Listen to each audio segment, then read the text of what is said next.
Mas para a gente dar continuidade, nós vamos agora convidar o professor Alain Bresolim, Alain José Bresolim, nosso professor da Escola de Educação Básica da URI, atualmente é diretor da escola. O professor Alain Bresolim fez o curso de Ciências Biológicas aqui na URI, em Erechim, e também fez o seu mestrado em Ecologia aqui na nossa instituição. Então, é com muita satisfação, Alain, que nós te recebemos, né? Você que é da casa, você que é nosso aqui do Laboratório de Educação Ambiental também, né? Então, muito feliz em estar recebendo vocês. O professor Alain vai estar ministrando uma palestra muito bacana, Nuvens de Gafanhotos, Massas de Ar e Produção de Alimentos, Serviços Ecossistêmicos e a Fisiologia do Nosso Planeta, né? Estamos vivendo períodos de desafios e precisamos aprender a superar esses desafios, né? Então, vamos trabalhar rumo ao enfrentamento deles, e com conhecimento nós fizemos melhor. Então, professor Alain, muito obrigada por ter aceito, mais esta vez, estar aqui conosco no Fórum da Juventude e contribuir com o curso de Ciências Biológicas nas atividades com a juventude da nossa região, mas eu sei que tem jovens de outros lugares também aqui conosco. Obrigadão, Alain. Boa tarde, professora. Boa tarde a todos os alunos, professores e colaboradores que participam de mais uma edição do Fórum. Eu recordo aqui que eu já venho acompanhando as atividades do Fórum, também do coletivo, há 14 anos, desde quando eu fui bolsista no Laboratório de Educação Ambiental aqui da URI. Então, para mim, sempre é uma satisfação estar participando desses momentos. Como a professora disse, a gente só consegue ter uma tomada de decisão e consegue ter uma postura frente aos desafios, né? Esse é um momento que a gente vive de muito desafio, se a gente tiver conhecimento. E é por isso que nós estamos aqui hoje o dia todo reunidos, né, em prol disso. O nosso assunto de hoje é nuvens de gafanhotos, massas de ar e a produção de alimentos, serviços ecossistêmicos e a fisiologia do planeta. E a primeira interação que nós vamos ter aqui é utilizando um aplicativo que é o Mentimeter, talvez alguns já conheçam, e nesse momento eu vou interromper o meu compartilhamento e vou convidar a professora Silvia, que é a nossa professora também do curso de Ciências Biológicas e também aqui da escola, para que me auxilie nesse momento, enquanto eu coloco o link para vocês aí no YouTube. Cada um pode acessar do seu celular, do seu computador, e aí o próprio título que está proposto aqui, ele já é autoexplicativo. Vocês vão precisar só acessar o link e colocar essas 3 palavras, ideias, conceitos que vêm à mente, ou que vocês se lembram, ou que vocês sabem, quando vocês leem esses 3 conceitos agregados: florestas, rios voadores e serviços ecossistêmicos.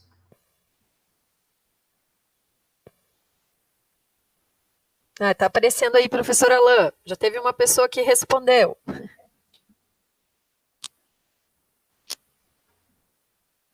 Ótimo, prof. Silvia. Vamos lá, pessoal. Você não precisa se identificar, é só colocar as palavras aí de uma maneira bem simples.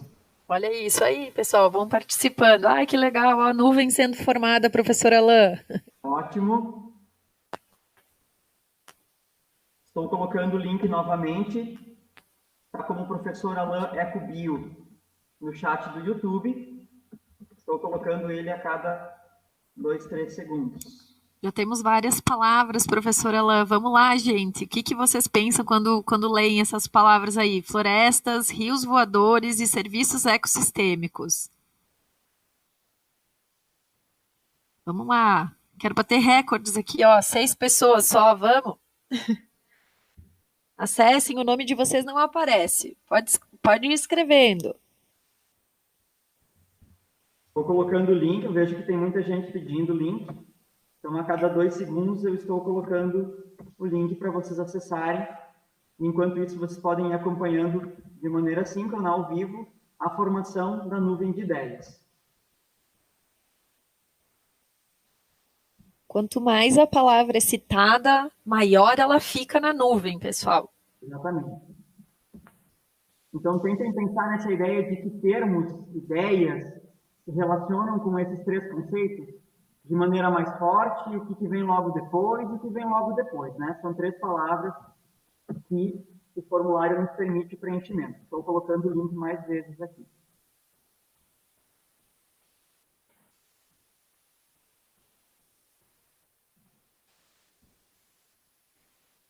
O pessoal participando. Vamos lá, pessoal.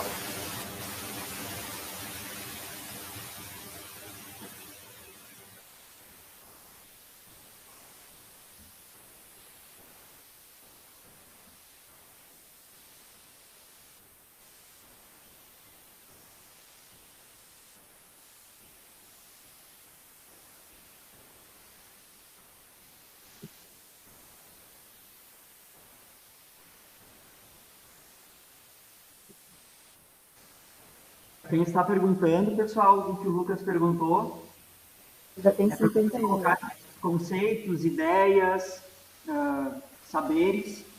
Quando vocês ouvem florestas, rios voadores e serviços ecossistêmicos dentro de um mesmo contexto. Então, vocês podem colocar lá três palavras, ideias, né, conceitos, que relacionem-se com esses conceitos que estamos colocando aqui, problematizadores. Vocês podem ir vendo a nuvem se formar aí automaticamente por meio da tela do YouTube, mas nós já podemos tirar aí algumas ideias bem marcantes, né, Prof. Silvia? Muito legal. Temos a ideia de vida, de natureza, de biodiversidade, de árvores, de chuva, de água, ocupando os espaços mais centrais e também ocupando o tamanho, né, a palavra está maior no contexto da nuvem.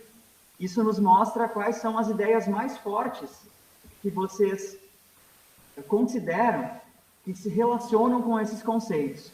Na periferia, na margem mais externa da nuvem, nós vamos vendo uma série de outras palavras que também têm relação, mas que talvez elas foram citadas menos vezes, ou elas foram citadas não por primeiro, mas por segundo ou por terceiro.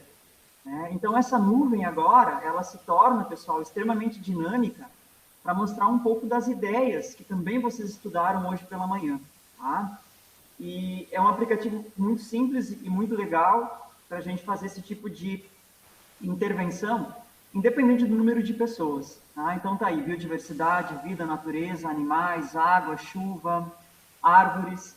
Vocês podem continuar se manifestando ali pelo Mentimeter. Para a gente não fugir do tempo previsto para a fala de hoje, eu vou voltar a compartilhar a minha tela, então, Prof. Silvia.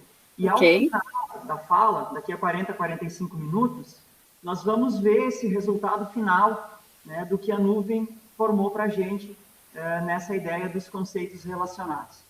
Muito obrigado a todos que participaram. Como eu disse, podem continuar acessando o Mentimeter e colocando suas palavras, e ao final a gente retorna. Muito obrigado, Prof. Silvia, também. Ok. Para o meu comportamento.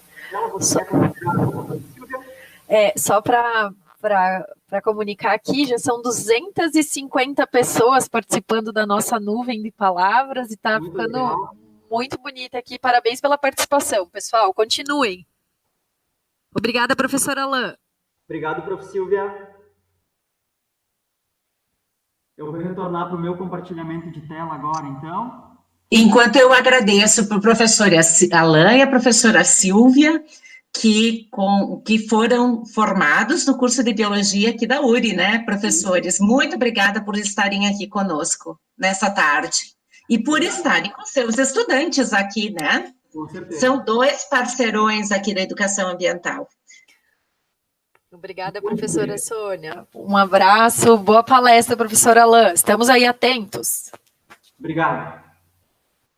Bom, pessoal, então depois da gente ter entrado nessa ideia das palavras que vêm à nossa mente de uma maneira até aleatória, quando olhamos para esses conceitos, eu gostaria de trazer para vocês inicialmente essa imagem, uma imagem muito simples, tem um fogo mais avermelhado e um fogo mais azul. A gente vive um momento hoje e parece que o planeta vive uma guerra simbólica e também prática entre o bem e o mal. E nesses últimos dias a gente chegou a ouvir até também, de uma maneira mais midiática ou polêmica, né, até a retomada de algumas histórias ou metáforas, como, por exemplo, as 10 pragas, né, do Egito, como se o planeta estivesse à beira de um caos completo. Eu prefiro ter uma visão muito diferente disso tudo, né, pessoal? E que nós vamos falar sobre isso depois, basicamente, em 2 pontos que eu vou retomar essa fala inicial. Mas, de fato, a gente teve já, não só na civilização egípcia, a gente teve muitos relatos de momentos que o planeta passou na sua história em que as populações entraram em crise, né? Eu acho que a gente precisa olhar para isso tudo, apesar da metáfora que eu coloquei aqui, né, das pragas do Egito, é que nós já tivemos em outros períodos da história da humanidade a repetição de padrões de sociedades, e eram sociedades, algumas com até 1 milhão de pessoas, que elas foram extintas ou elas tiveram suas populações drasticamente diminuídas em função de crises socioambientais, onde a utilização de recursos ou onde as formas de vida ou de utilização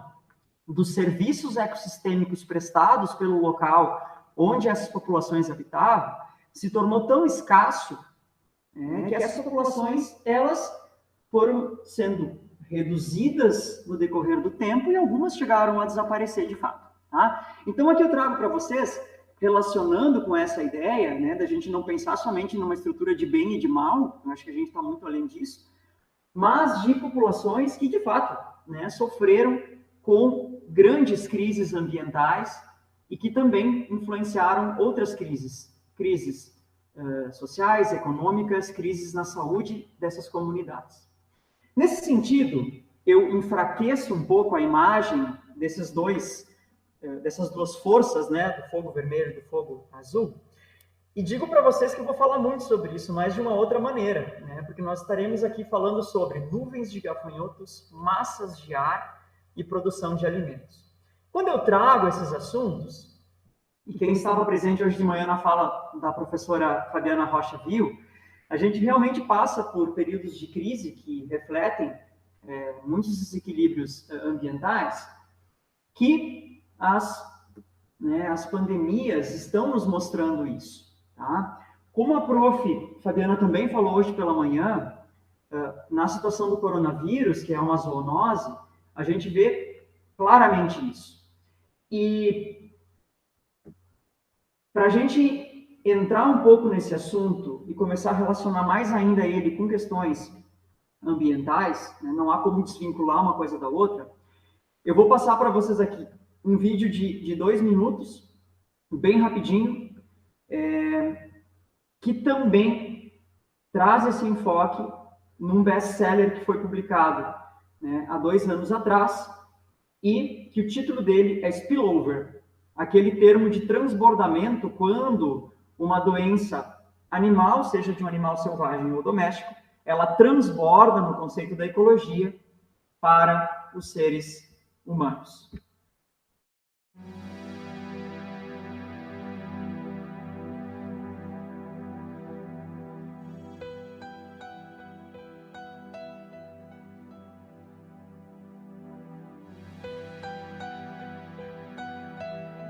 At its most basic, this subject begins with a single word, zoonosis.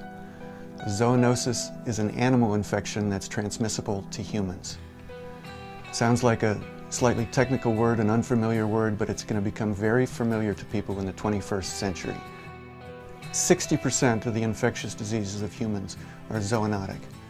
It includes AIDS, it includes all the influenzas, and it includes some nasty, peculiar new things, like the infamous Ebola, and Marburg, and Nipah, and Hendra, SARS, West Nile fever, Lyme disease. All of these are zoonotic diseases. This kind of a pathogen can live in the animal host, causing no disease, causing no symptoms. It lives there invisibly. It's like it hides there. Then when it spills over into another host, for instance humans, it causes a disease. We hear about West Nile fever in Texas. We hear about Ebola in Uganda, Ebola in the Congo. We hear about all these things around the world, and there's a tendency to think that they're independent events. Bad luck here, bad luck there, things that are happening to us. What we need to understand, and this is one of the main thrusts of my book, is that these things don't just reflect bad luck happening to us. They reflect things that we're doing. We humans are now 7 billion in population on this planet.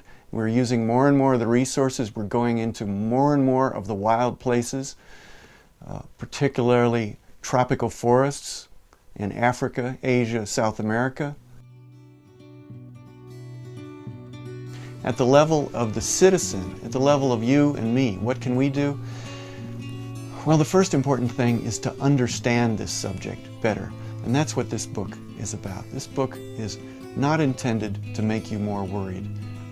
This book is intended to explain the scientific principles and the human realities of this subject in a way that'll allow you to judge what's coming at you from the media, from the newspapers, from the internet better, and understand how we need to respond to this problem, the next big one, quickly and intelligently when it hits.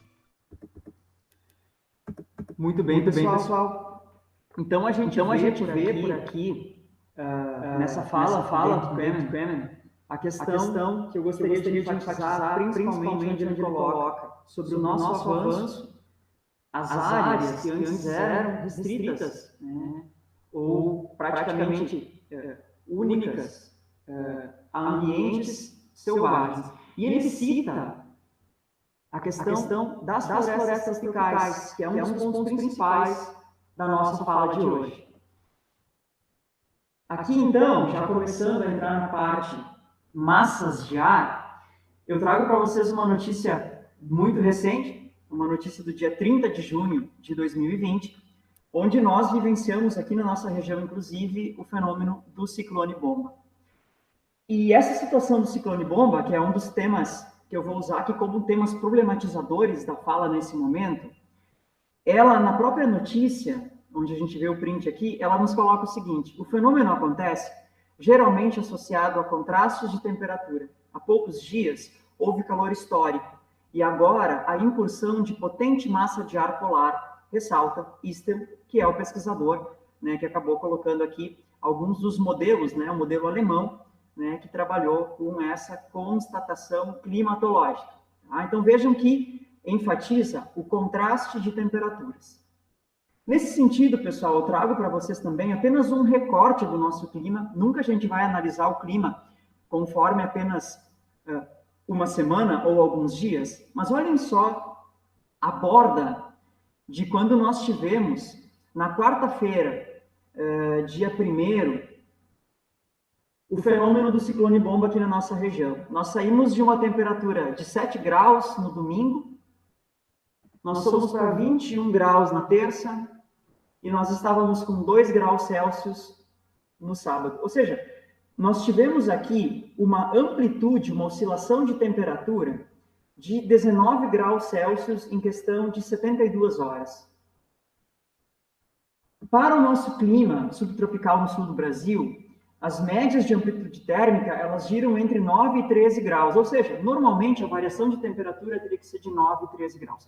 Por que a gente está tendo isso, desde março, abril, uma amplitude térmica muito maior? Como eu disse, é muito restrito o período de tempo de algumas semanas ou meses para a gente observar o clima, mas já são alguns efeitos que a gente consegue observar claramente. Por que essa amplitude térmica tão grande?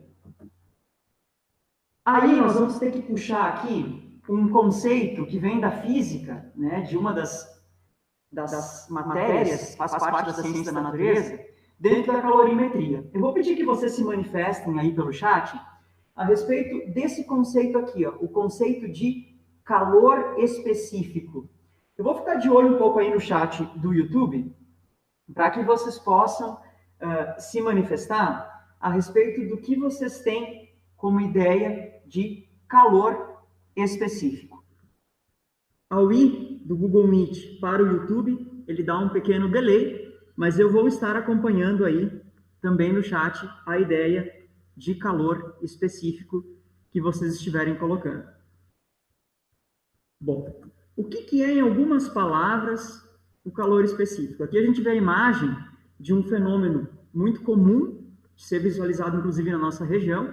Nós temos um fenômeno de evapotranspiração, um fenômeno influenciado dentro da fisiologia, na botânica, pela teoria da coesão, tensão e transporte de Dickson, onde aquele aporte hídrico, aquele aporte de água que o vegetal absorve através de suas raízes, ele é também liberado através da evapotranspiração, principalmente pelas folhas, para a atmosfera. Tá? Nesse sentido, pessoal, a ideia de calor específico é a quantidade de calor que se deve ser fornecida para 1 grama de uma substância para que ela eleve ou para que ela mova a sua temperatura para cima ou para baixo em 1 grau Celsius. Por exemplo, a água, quando comparada com outras substâncias, ela possui um calor específico que corresponde a 1 caloria por grau Celsius. Ou seja, em outras palavras, quanto menor a umidade na atmosfera, ou quanto mais seca estiver a atmosfera, maiores serão as oscilações de temperatura. Quanto mais úmida estiver a atmosfera, menores serão as oscilações de temperatura. Por quê? Porque a água ajuda a manter essa estabilidade térmica. Nós somos animais homeotérmicos. Nós temos uma temperatura constante, ou próximo da constância no nosso corpo.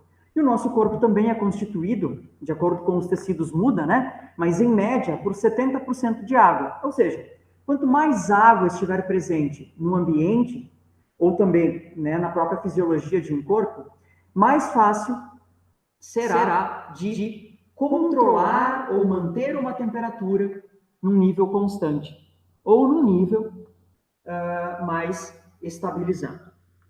Nesse sentido, pessoal, nós temos aqui mais uma imagem que nós observamos, uma imagem de satélite, a movimentação de nuvens de fumaça por conta das queimadas que nós vivenciamos na Amazônia.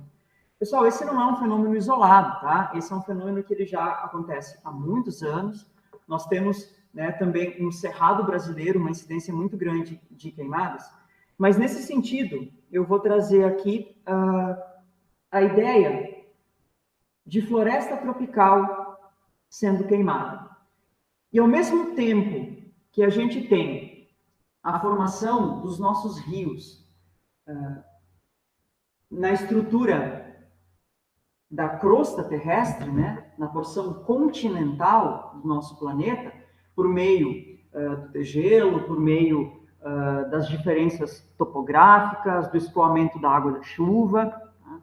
Nós temos também uma outra ideia, que é a ideia da formação de rios na própria atmosfera,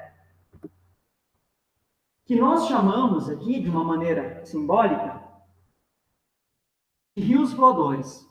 E esse sistema extremamente complexo, ele acaba influenciando, nesse caso aqui, o clima de todo o nosso país e de praticamente toda a porção da América do Sul, mas ele influencia também o clima de todo o nosso planeta.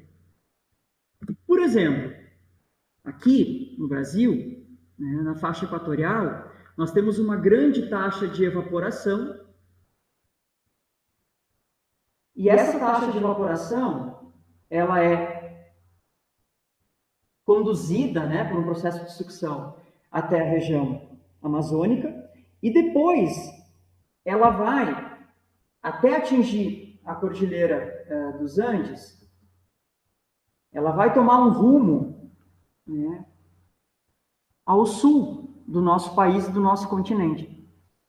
Por isso, essas massas de ar extremamente úmidas que pairam sobre a Amazônia, elas influenciam o clima e o regime de chuvas de toda a nossa região. Quando nós temos processos de desmatamento, desflorestamento, e quando nós temos processos de queimadas, por exemplo, a gente verifica que essa porção de floresta que foi destruída tem uma evapotranspiração também muito menor, o que vai influenciar diretamente, né, todo o clima da nossa região. A seca que nós passamos, né, nos meses de final de fevereiro, março, abril e maio, ela foi diretamente influenciada por isso. A umidade que estava presente no ar, que naturalmente desceria para a região sul, por meio, né, dessa massa de ar, a massa equatorial continental, no caso, ela deixou de descer. Então, nós tivemos um grande impacto na nossa agricultura, na nossa economia e também, né, nos nossos ambientes e nosso meio de vida. Tá? Nós somos diretamente impactados por isso em todos os sentidos. Quando a gente traz essa ideia, né, eu até vou trazer aqui uma matéria que saiu na revista super interessante do mês de março, nós colocamos a Amazônia, né, aqui como um enfoque, e tem a pergunta, né, e se, né, essa é a seção, e se a Amazônia inteira fosse destruída? Quando a gente fala de Amazônia aqui, hoje em dia é muito comum a gente ter uma inversão do sentido da palavra opinião nas redes sociais, porque parece que quando a gente está falando de Amazônia, a gente está se posicionando de uma maneira partidária ou política, tá, pessoal? Isso não é uma coisa restrita a esses últimos anos que o nosso país vive, tá? E a gente precisa aprender muito a diferenciar o que é, de fato, uma formação de opinião, conhecimento, né, e o que é apenas uma manifestação, como o próprio, né, autor do livro ali, Spillover, nos coloca, sobre as informações que a gente recebe na mídia.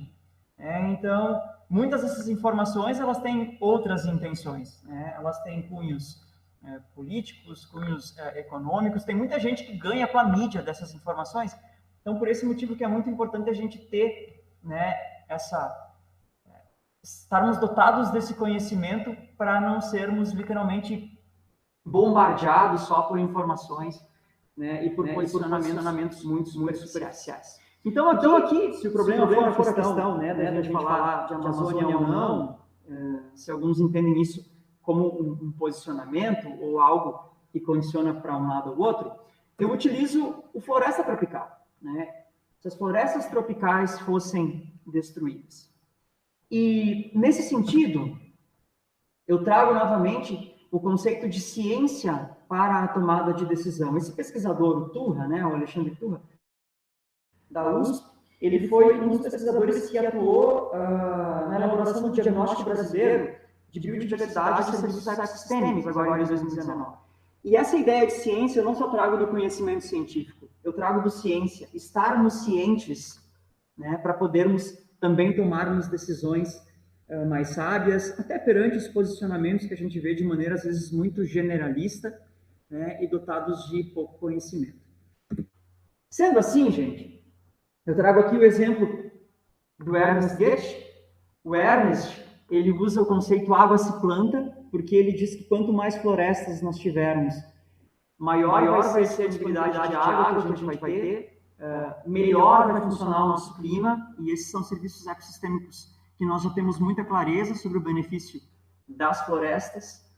E o Ernest, além da ideia de agroflorestas, ele também traz a ideia de agricultura sintrópica. E é muito interessante, porque em 1980, quando ele compra, né, uma fazenda na zona cacaueira do sul da Bahia, o nome dessa fazenda era Fazenda Fugidos da Terra Seca. Uma fazenda completamente árida, nada mais dava lá. E hoje, né, 40 anos depois, essa fazenda chamada Fazenda Olhos d'Água, nós temos 16 córregos ativos o ano todo que passam por essa fazenda. Nos hectares, que agora eu não recordo exatamente quantos, mas são aproximadamente 500 hectares que o Ernest tem, né? Nós temos chuvas todos os dias, num período que antes seria uma área que seria antes semiárida. Então, literalmente, água se planta. E aí eu trago agora aqui, relacionando, gente, com a ideia de o que é nuvem de gafanhotos, que é um outro tema que nós temos aqui como título da palestra. tem a ver com isso tudo. Também é um reflexo de um processo de desequilíbrio ambiental. Aqui a gente já começa, não bastasse a seca e a pandemia. Mas o Leonardo Melgarejo, que é o diretor da Associação Brasileira de Agroecologia, e que também ele é professor do mestrado em agroecossistemas da UFSC, né, ele nos traz que é a expressão pura de um desequilíbrio ecológico, tá, o que promove a reprodução desses animais em larga escala. Tá? Então, a gente tem a perda, por meio da utilização intensiva de agroquímicos, inseticidas e pesticidas, nós temos a perda ou a redução dos animais que são predadores dos gafanhotos. Então, eu tenho um processo de desequilíbrio na cadeia e na teia alimentar. E o hábitat desses animais, cada vez mais, está dando espaço à produção primária, à agricultura, o que tem trazido impactos e um desequilíbrio muito grande nesse sistema também das teias e das cadeias alimentares. Além disso, nós temos que nesse período em que os insetos estariam se reproduzindo, era para estar frio. Mas, ao mesmo tempo, como o nosso verão e o nosso outono foram muito secos, em função das influências que nós tivemos de massas de ar mais secas, como eu expliquei para vocês antes, eles estão se deslocando para espaços onde tem maior possibilidade de se reproduzir, ou seja, o controle natural que o frio estaria fazendo na reprodução desses insetos não está acontecendo. Então, a gente vê claramente a influência de processos ecossistêmicos. E aqui também nós temos enfatizado a questão de que esses inseticidas e uso constante para controle, né, do caso das nuvens de gafanhotos, também estariam impactando de maneira muito grande outros grupos de artrópodos, no caso aqui como as abelhas. E aqui eu entro numa parte da minha fala em que eu trago as imagens para vocês. Aqui nós temos a abelha jataí, uma abelha sem ferrão, conhecida popularmente como abelha mirim, que é uma abelha nativa da nossa região. E essas abelhas, chamadas popularmente de abelhas sem ferrão, elas têm um padrão de ninho muito diferente, e o mel também é muito diferente, é um mel com altíssimas propriedades medicinais. Nesse sentido, eu trago para vocês as imagens de algumas das espécies dessas nossas abelhas nativas que estão sendo reintroduzidas nos ecossistemas, e nós temos sistemas muito bonitos aqui na nossa região, aqui em Erechim, né, de produtores que vêm atuando nessa área da melioponicultura, utilizando os melioponários de abelhas nativas sem ferrão. Nesse sentido, gente, o que é muito importante a gente considerar aqui a respeito das abelhas? Que as abelhas, além de elas prestarem o serviço ecossistêmico da polinização, elas trazem literalmente um valor agregado ao nosso desenvolvimento social. Por quê? Porque hoje nós temos o processo de polinização, em alguns casos, tendo que ser estimulado de maneira artificial. Das 141 culturas agrícolas brasileiras, 85 dependem da polinização. Nesse sentido, nós temos aqui que a polinização é um serviço ecossistêmico, tá, de extrema importância para todo o processo de produção de alimentos. Segundo o projeto Polinizadores do Brasil, 30% do valor anual da produção agrícola no Brasil depende dos polinizadores. E se a gente tivesse que pagar pelo serviço de polinização, que é um serviço ecossistêmico que a gente tem de graça, isso custaria em torno de 12 bilhões de dólares ao ano. Muitas vezes, né, pessoal, nós precisamos olhar para isso tudo e entender que, assim como a vida de todas as espécies desse planeta, a vida da nossa espécie depende dos serviços ecossistêmicos, como nós vimos hoje pela manhã, com a professora Fabiana. E aqui nós temos serviços de suporte, de abastecimento ou provisão, serviços culturais, reguladores. E é muito importante a gente separar aqui daí, na ideia dos serviços ecossistêmicos, o conceito de valor do conceito de preço. Para isso eu trago uma metáfora da ideia do diamante e da água. O diamante possui um preço alto, embora não dependamos dele para viver. Já sem água a gente não vive. E embora a água seja valiosa, o seu preço muitas vezes é muito baixo, ou igual a zero. Portanto, o valor reflete a importância de algo que muitas vezes é imensurável. E nesse sentido, os serviços ecossistêmicos nos trazem muitos valores imensuráveis. E mais do que isso, muitos valores insubstituíveis. Eu trago aqui um recorte da fala da professora Fabiana de hoje de manhã, que mostra exemplos de serviços ecossistêmicos nos seus 4 tipos, e também que a ideia de saúde, ela é muito influenciada hoje pela ideia de manutenção, fisiologia e constância dos processos trazidos pelos serviços ecossistêmicos. Como eu disse mais uma vez, que são processos insubstituíveis e inestimáveis em valor para toda a vida, para toda a nossa biosfera. Assim, nós podemos trazer, por meio desse fluxograma, uma ideia que reverte os serviços ecossistêmicos em como eles são componentes fundamentais para o desenvolvimento do bem-estar humano. Entendendo o bem-estar aqui, pessoal, todas as condições de vivermos bem em todos os âmbitos, né? Não estou falando somente de saúde, de economia, de cultura, né? Ou de sociedade. Em todos os âmbitos que a gente pode considerar, né, da existência de nós como seres humanos, onde trazemos aqui o bem-estar, e também de todas as espécies e processos do nosso planeta, que não nos servem apenas, né, mas servem a toda a biodiversidade do nosso planeta. Então, nós podemos olhar para a imagem de um ecossistema, no caso aqui para a imagem de uma ou várias bacias hidrográficas, e entender que, olhando de fora, a gente enxerga uma paisagem, mas que ao olhar mais intimamente para isso, né, todas essas espécies que são estimadas em 1,8 milhão somente no Brasil, elas têm um papel fundamental no equilíbrio de todos os processos, e todas elas vão estar também influenciando no nível dos serviços ecossistêmicos. Nós temos aqui 3 níveis de diversidade: diversidade alfa, ou riqueza, diversidade beta e a diversidade gama, que relacionam a importância das espécies para a constituição dos ecossistemas. Como o próprio conceito de bioma, um conceito extremamente em alta, né, que eu tenho certeza que esse ano também vai cair nos processos seletivos e vestibulares, onde nós temos aí a associação de espécies de fauna, espécies de flora, interagindo com uma condição de clima.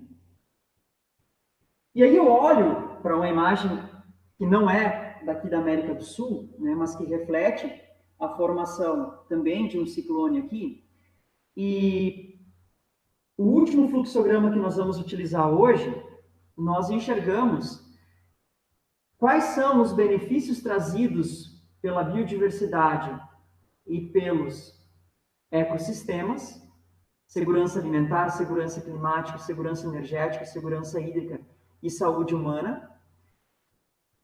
Quais são as consequências ou riscos do impacto causado sobre a biodiversidade e ecossistemas?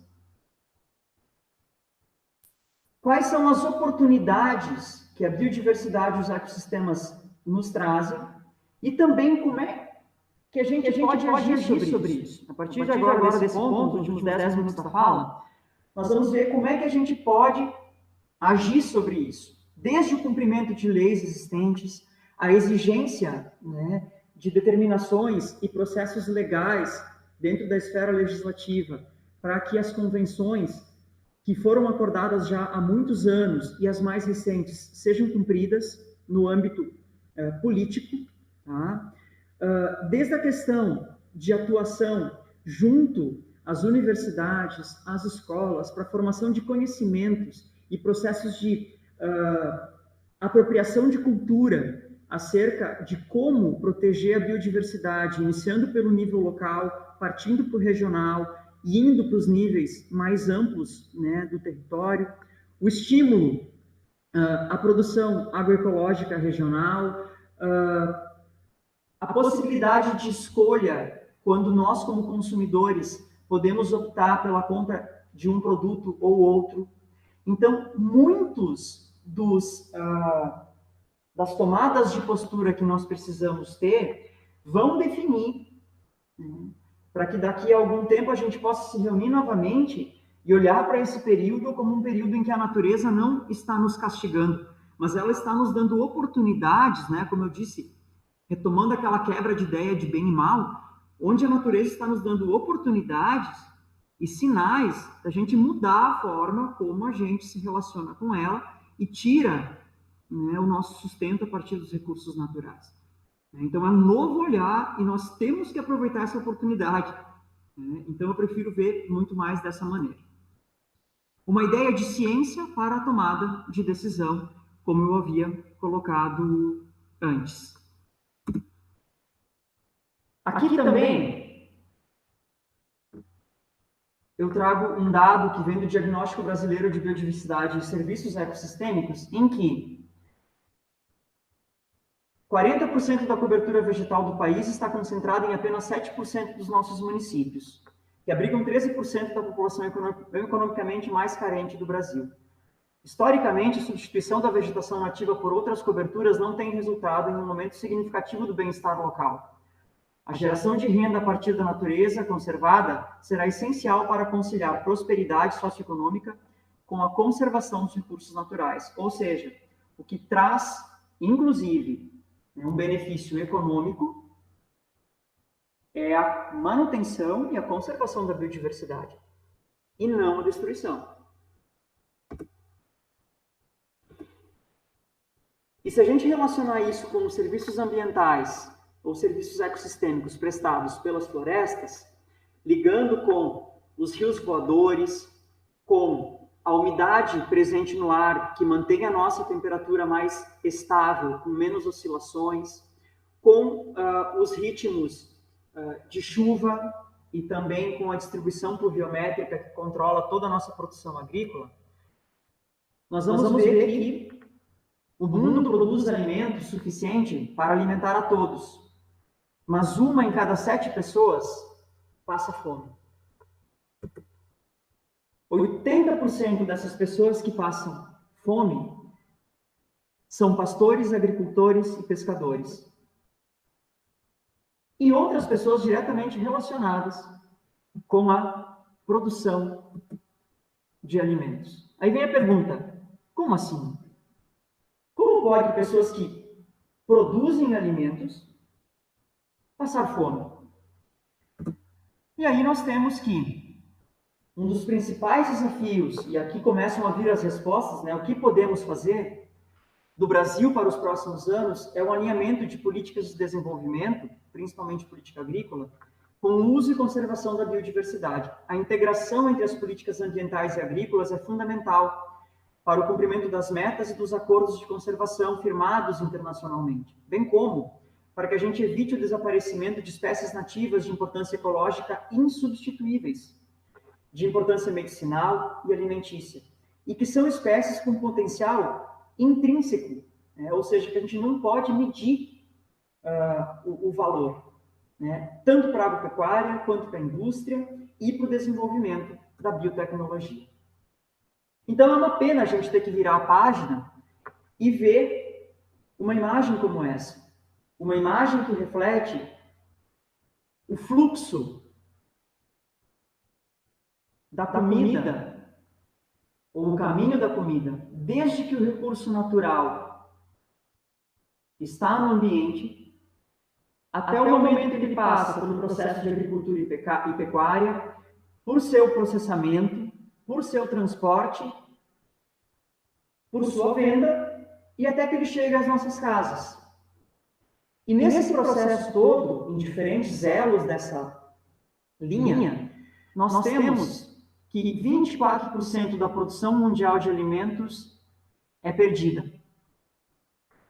1,3 bilhão de toneladas de alimentos são desperdiçados por ano no planeta. e isso traz um prejuízo de 750 bilhões de dólares, o que poderia alimentar 28,5% da humanidade, ou seja, 2 bilhões de pessoas.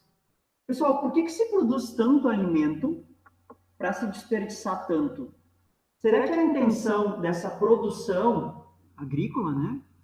E eu quero deixar bem claro aqui, né? Eu não tenho nada contra a agricultura, mas nós estamos num processo muito desequilibrado da forma como a gente produz, como a gente faz agricultura, tá?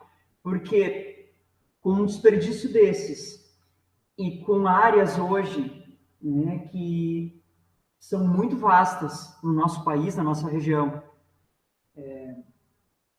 mas que uma pequena parcela é para produção de alimento mesmo, né, uma grande parcela disso é para produzir combustível, não há como a gente não se questionar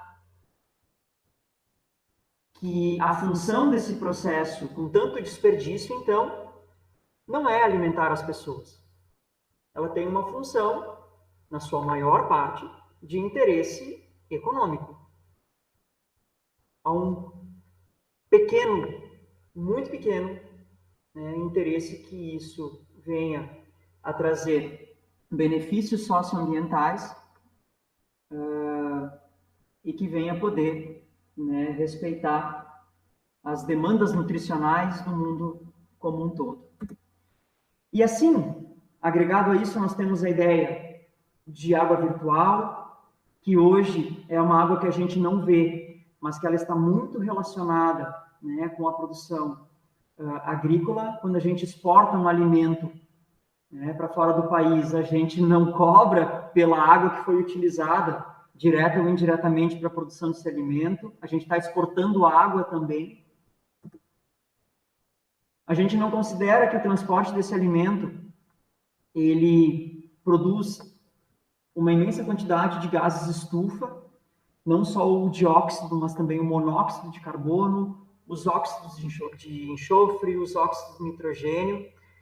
Esse alimento viaja muitos quilômetros para chegar até os nossos supermercados, ao passo que a gente poderia valorizar muito a produção local, né, das nossas feiras, dos nossos produtores agroecológicos. Nesse caminho como um todo, nós temos também uma detenção muito grande da mídia, né, de venda de alimentos, onde nós temos um planeta com 7 bilhões de consumidores e pouco mais de 500 empresas controlam 70% da mídia alimentar hoje, o que explica também os casos, né, de sobrepeso, de obesidade, diretamente relacionados com a nossa saúde. E aí eu trago o exemplo, para a gente concluir a fala de hoje, o exemplo do tomate. A gente compra no mercado tomate durante o ano todo, mas o período de produção de tomate é aproximadamente de outubro, novembro, até fevereiro, março, meados de abril. Mas a gente encontra tomate o ano inteiro no mercado. E o preço do tomate oscila muito, claro. No período que seria normal, né, de produção natural do tomate, as condições ambientais já dão condições, perdão pela redundância, para que o tomate se desenvolva. Nos outros períodos, ele é produzido de maneiras extremamente artificiais e ele traz uma quantidade de resíduos não autorizados, né, vinculados aos agroquímicos utilizados nessa produção, muito grande, e que trazem, sim, consequências diretas à nossa saúde. O tomate também reflete aqui um processo que é uma dica que eu dou dentro do que podemos fazer, que é optar por alimentos, por frutas, legumes, verduras da época. O que as nossas feiras trazem muito como um dos seus tripés de estrutura. O produtor, ele vai trazer para a venda o que ele conseguiu produzir lá naquele período. E esse vai ser um alimento muito mais natural, porque vinculado às condições ambientais, ele se desenvolve naturalmente. Eu gosto muito de utilizar o exemplo dos cítricos agora no inverno. No inverno é um período que bebemos menos água. O inverno é um período em que nós precisamos de vitamina C em função da baixa da nossa imunidade. Vejam que a natureza nos dá, naturalmente, as frutas cítricas que justamente nos hidratam, num período que a gente bebe menos água, e que nos dão as vitaminas necessárias à fisiologia, necessárias ao funcionamento, ao bom funcionamento do nosso corpo. E isso acontece com muitos outros alimentos dentro da época que naturalmente eles são produzidos. Então, estimular a compra e comprar alimentos em feiras orgânicas ou de produtores locais é um dos grandes caminhos. A gente precisa sair dessa posição de marionete, né, de dizer que o alimento orgânico é mais caro, enquanto a gente gasta de maneiras muito mais irresponsáveis o nosso dinheiro, ou de maneiras mais fúteis, por conta de um processo que nos dizem que aquilo precisa ser comprado, que se eu não tiver aquilo, eu estou sendo menos do que A, do que B, mais do que A, mais do que B. E focar no que de fato é importante, né? Que é a nossa saúde alimentar. Nós precisamos sair dessa ideia de que comprar o alimento orgânico é elitismo. Né? Isso não é elitismo. Né? Quando a gente compra um alimento de alguém que trabalhou na terra sem agredir ela, por alguém que olha para uma planta com todo o respeito e que está produzindo o que vamos comer, isso não é elitismo. No momento em que a gente encontra uma minhoquinha, ou então um percevejo, né, um artrópode, né, ou um inseto de maneira geral, no nosso alimento, e que a gente não vai ter nojo disso. Isso é sinal de que a biodiversidade está se desenvolvendo ali em equilíbrio com tudo isso. Nojo é você ter veneno na sua comida. E aí, eu trago aqui nos nossos últimos 2 minutos essa imagem. Resíduos de agrotóxicos estão presentes até no leite materno, numa cidade do Mato Grosso, cidade de Lucas do Rio Verde, em que uma pesquisa realizada pela Universidade Federal do Mato Grosso encontrou resíduos de agrotóxicos no leite materno, né, de quase, se eu não me engano, foram 96% das amostras, né, de leite coletadas. Pessoal, alguns desses agrotóxicos, eles já estariam fora de circulação no Brasil há quase 20 anos, ou seja, ou eles continuam sendo utilizados, mesmo sem ser permitidos pela lei, ou essas mulheres de onde foram retiradas as amostras de leite receberam, né, isso das suas mães, num processo chamado de bioacumulação ou magnificação trófica, onde a gente pode citar vários exemplos, o DDT, o agente laranja, vastamente utilizado na Guerra do Vietnã, os metais pesados, como por exemplo o mercúrio, em que aquele composto químico, aquela substância química, ela não se degrada pela cadeia alimentar, ela vai se acumulando. Então é provável que algumas dessas mães de hoje talvez tenham recebido esse resíduo do leite materno das suas mães, e que esse resíduo ainda está aí. Então nós precisamos olhar de uma maneira menos romântica para a forma como a gente compra, para a forma como a gente escolhe o nosso alimento, e também de uma forma mais crítica e sábia. Por quê? Eu gosto muito dessa imagem. Se isso não é seguro para tocar ou respirar, como pode ser seguro para comer?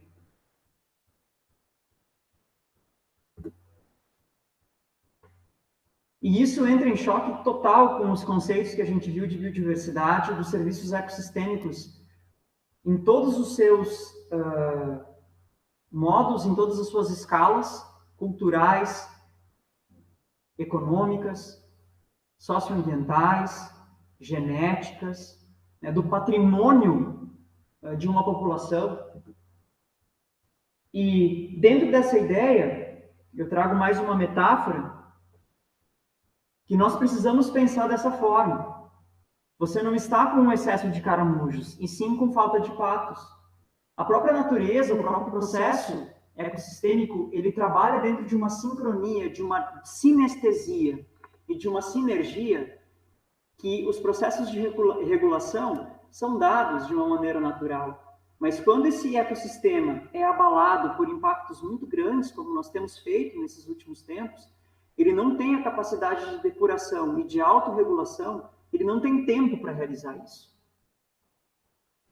Desde as formas de vida mais simples, uni- ou multicelulares, como eu trago para vocês aqui o fitoplâncton, que são o real pulmão do planeta, né? Está nos oceanos o real pulmão do nosso planeta, pela produção fotossintética ser muito alta e produzir muito oxigênio, e o consumo na respiração ser muito baixo, ou seja, essa diferença, né, produção líquida, para os alunos do ensino médio aqui, né, a produção de oxigênio é muito grande e o consumo muito pequeno, então sobra. Né? Até as formas de vida mais complexas, como nós falamos das florestas, que tem esse papel fundamental na regulação de todo o nosso processo climático, né? Como eu dei maior ênfase hoje, mas é apenas um dos serviços ecossistêmicos prestados pelas florestas.